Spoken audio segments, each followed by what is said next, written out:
Okay, this is a video about how to recover from being ghosted. Am I a victim of ghosting? Let's determine, okay? Because I'm old, like not that old, but we never had ghosting when I was growing up. We didn't even have cell phones. So I was talking to a 19-year-old and she gave me the lowdown on what ghosting is. And so now I've looked it up, and I talked to another girlfriend today, and she was talking about how it's affected her life.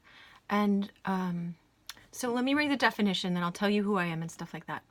Ghosting, it says, for those of you who, I just looked it up, who haven't yet experienced it, is having someone that you believe cares about you, whether it be a friend or someone you're dating, disappear from contact without any explanation at all. No phone call or email, not even a text.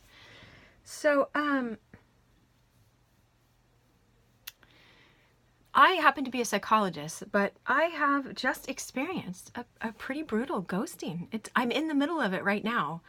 And so it can be friends. It can be, now that I'm looking back, I kind of experienced taste of this before when you're not drinking as much as other people and you're at a party or something, and they're drinking a lot and they say they're going to be your best friends, and you really think that they mean it. Like that was new for me, when the people like would not call the next day and like, but they said they're going to be my best friends. I thought, or when you thought you were like Wonder Woman in someone's eyes and then all of a sudden ghosted.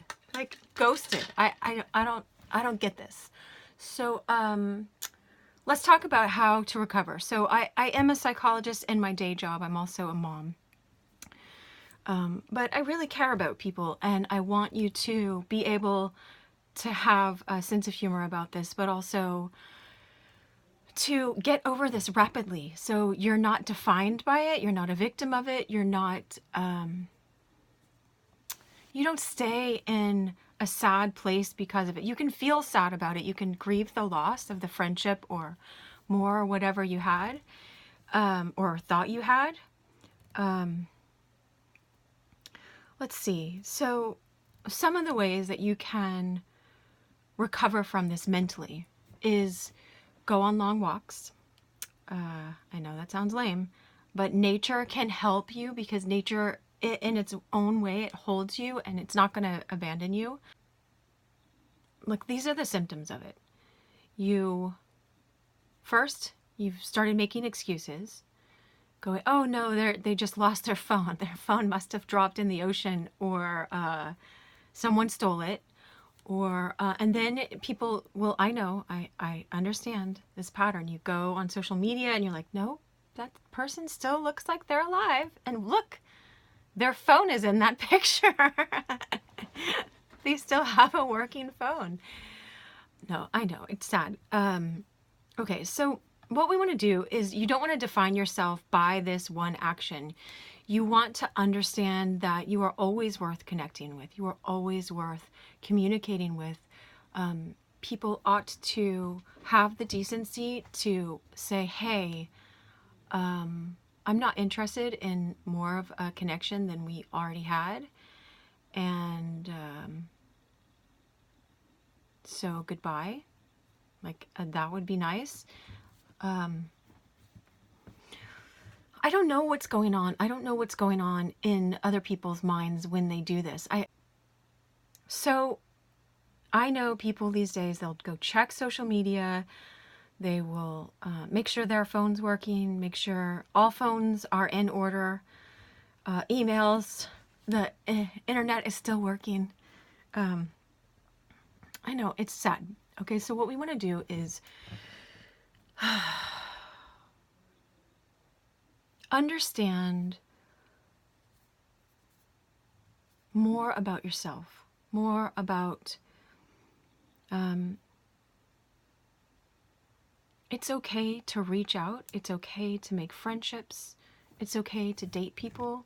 You don't want to be scared of dating people because people choose to act in such a way as just to drop you and ghost you and act like you don't exist anymore. I know it can be a trigger. It can trigger old wounds and old losses from early childhood or from other relationships that didn't work out. So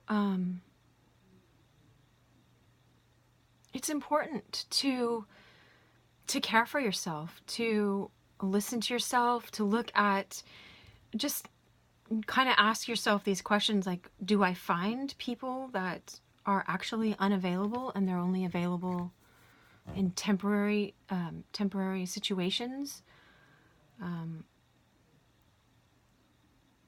Like when you're on vacation somewhere, or you're visiting, oh, it's the same thing, visiting somewhere, or they're visiting, or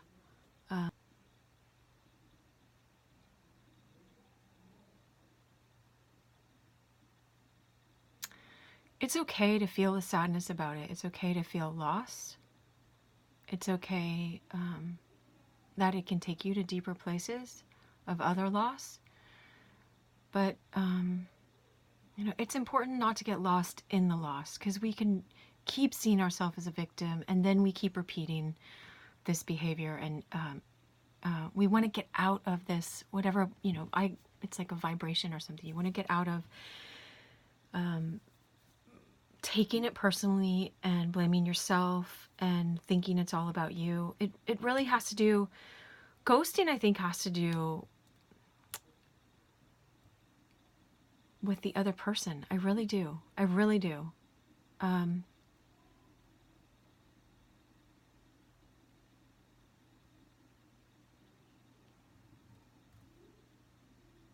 I scared to connect with a person that's actually, that's here and available? Am I,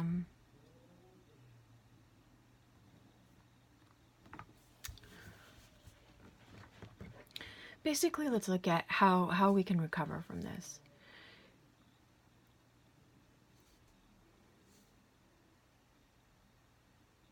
The first thing you can do, and this is what has helped me, is you can reach out to other girlfriends. I know that there are other people that have experienced. You can come on YouTube and look for videos like this, because I'm here, But you can ask other girlfriends how they got over it. What in the world? You can do some reflection and understand that your worth does not come from another person. Your worth does not come from outside of yourself. Your worth does not come from your success, from how many people want to date you or be your friend or show up in your life, or from, what you look like, or from what you've accomplished. I know I said success, but what other artistic endeavors you do. Because look, I sing and play guitar now. And, the connection that you had with the friend or more, it could have been legitimate in that moment. Like, it could have been that person was sincere, but they just, for whatever reason, don't see the need to follow through, or maybe they're afraid of the strong connection that was there.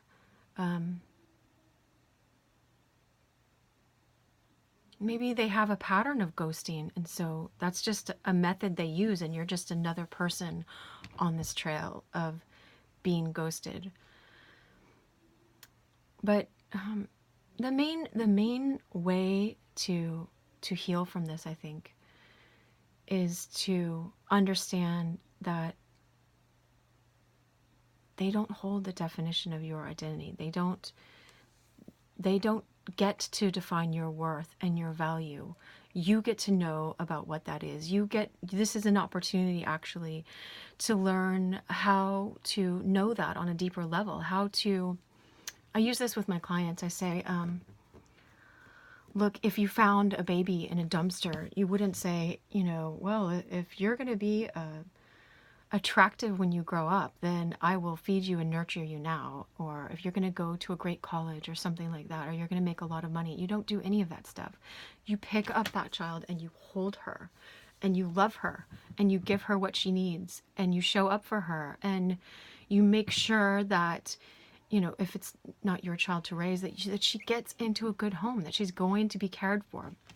But when we're talking about our own inner self, this is the her. This is your her. Like, you are her, and you get this opportunity to take care of her on a deeper level now. You get to look at, what are ways I might have been ghosting myself, you know?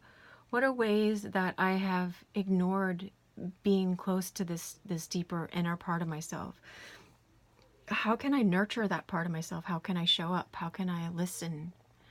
How can I not put her in situations where it just, you know, she's so sad inside or whatever that she thinks, oh, this is going to solve the sadness. And so, and I'm not saying it's always this, but maybe, you know, we jump in too quickly with someone who's not shown themselves to be trustworthy. And we just think it feels so good that this has to be the real thing. And it really could just be like, I'm rushing so far and so fast into this because I just want that good feeling. I want to feel like I'm connecting to someone. And, you know, I do yoga now every morning since this happened.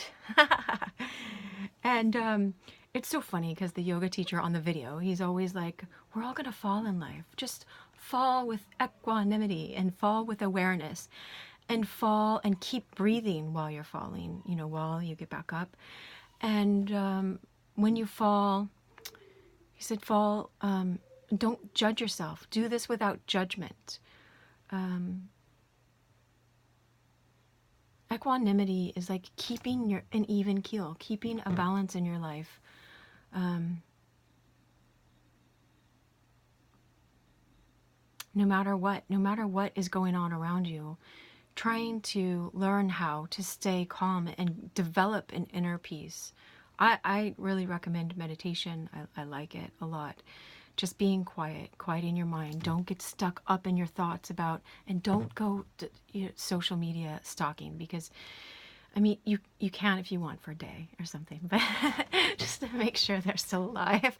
But after that, like, honestly, I don't recommend it. Like, you follow your own path on healing from this. But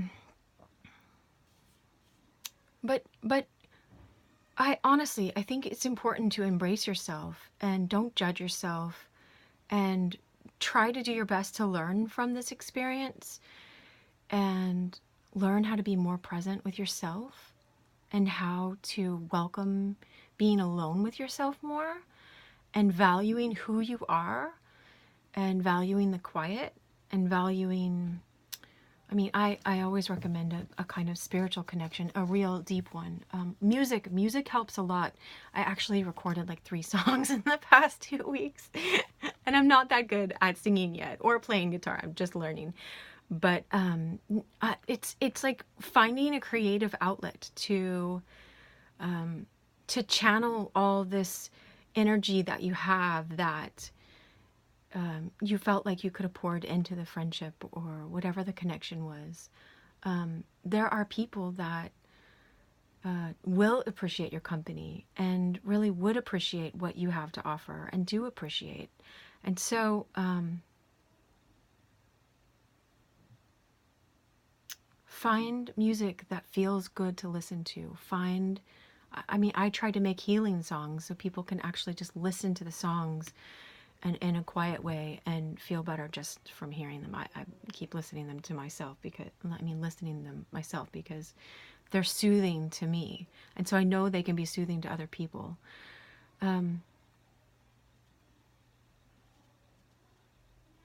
You can talk to yourself. You can say, I know that I will get over this. This does not define me.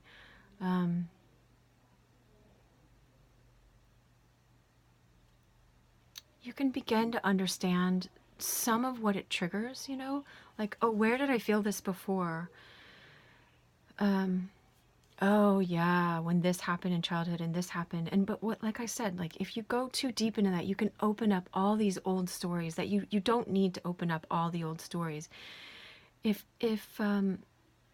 someone, you know, if you imagine like a 6-year-old girl or something, and someone that genuinely really, really loves her and cares about her, like just picks her up in this safe way and loves her and holds her like a mom, of course, or, a dad or a grandfather or a good male figure that you can think of in your mind. Just this person feeling safe and secure and loved. Just knowing that you can give yourself that kind of attention and kindness and learn how to cultivate that interiorly in yourself.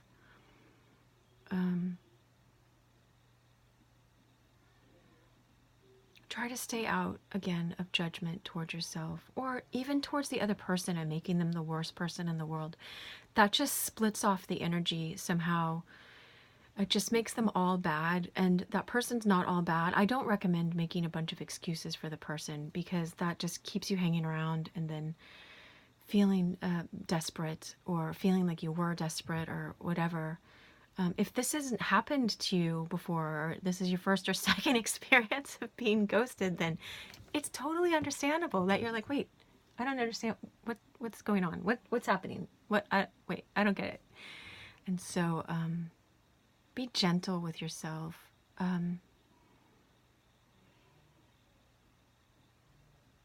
Find things to laugh about.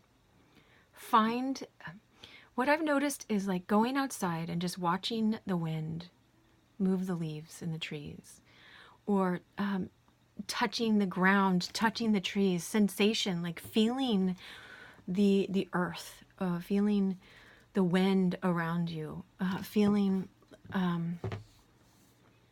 just tactile, like anything that can connect you back with being grounded.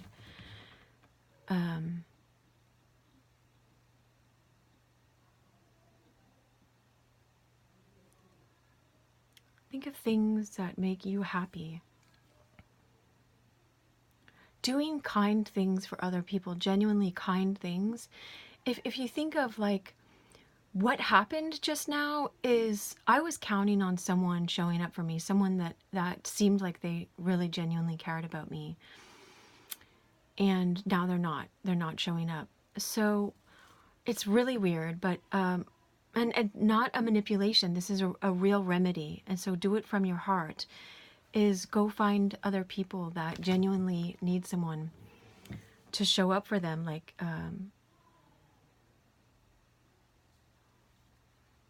your great grandparents or your grandparents or the elderly. The elderly sometimes will go a week without talking to other people, or getting hugs. Like we all need hugs.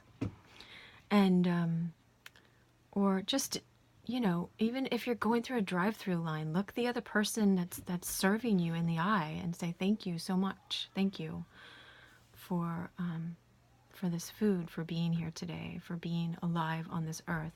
Start appreciating yourself and your own beingness and the people you see around you and the nature that you see around you and animals, pets.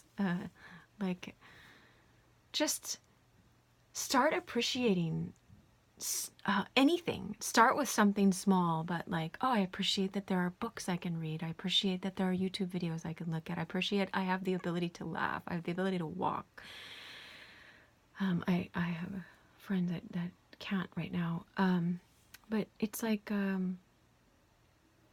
find small things that bring you joy and then move on to bigger things. Because I know if you go straight to like, let's go to Disneyland, like sometimes it's just too much energy because you're sort of in this quiet place of recovering.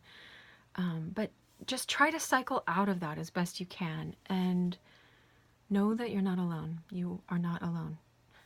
You're not alone.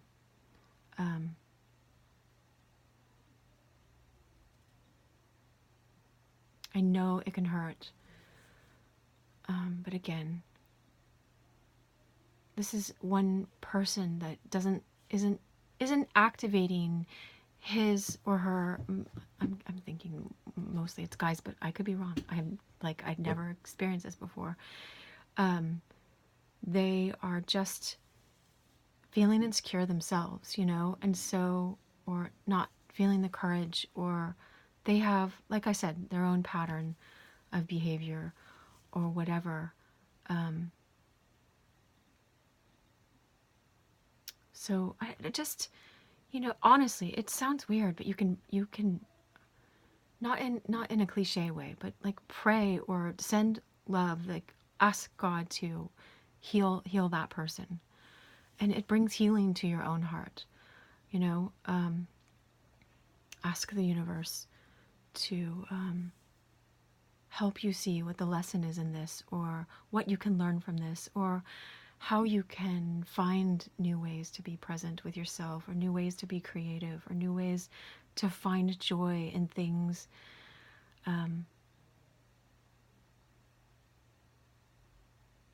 That aren't so flighty. But don't let it ruin your understanding of humans. Like, there are still people that are there that want to connect, that long to connect, that would like to get to know you. It's like you get this opportunity to know you more and to be present for yourself and gentle in this experience. Anyway, I wish you so much love, and you're not alone. All right.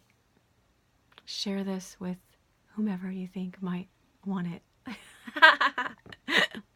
Like, all the ghosters keep getting this link, and they're like, maybe I ought to think about what I'm choosing to do. All right. And don't do it to other people. Don't do it. My girlfriend that I talked to today, not the 19-year-old that explained to me what ghosting is, my other friend was like, I went on a date and I could have just ghosted this guy, but instead I just wrote to him and said, like, look, I don't see that there's a connection here, and I don't think it's going anywhere, so I don't want to lead you on or anything, or ghost you. Like, I don't think she had those words, but, like, just do that. It's like, I wish you so much love, and I wish you happiness in your life. So, I don't know, we can do that. Be the change we wish to see in this world.